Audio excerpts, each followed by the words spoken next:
TV. Sementara itu, pemirsa, peraturan yang dikeluarkan Organisasi Kesehatan Dunia atau WHO melalui International Health Regulation pada tahun 2005 menyebutkan vaksinasi merupakan bagian dari kenyamanan dan kesehatan masyarakat dunia.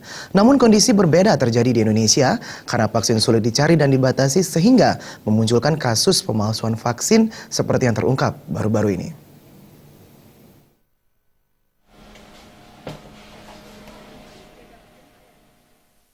WHO selaku Lembaga Kesehatan Dunia mengamanatkan Indonesia memberikan akses seluas-luasnya untuk memperoleh vaksin kepada masyarakat secara akurat dan transparan.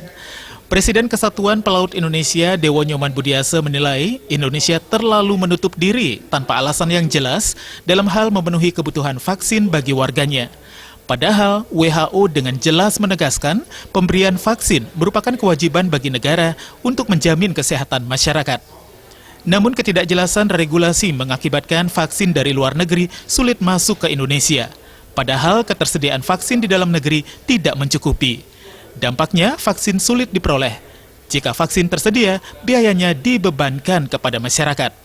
Padahal WHO dengan jelas mengamanatkan penyediaan vaksin merupakan kewajiban negara.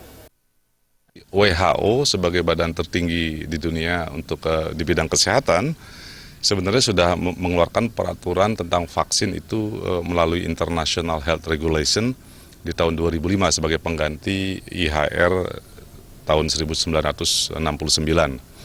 Di sana jelas sebenarnya di salah satu klausalnya bahwa vaksinasi adalah menjadi bagian dari kenyamanan atau keamanan masyarakat dunia.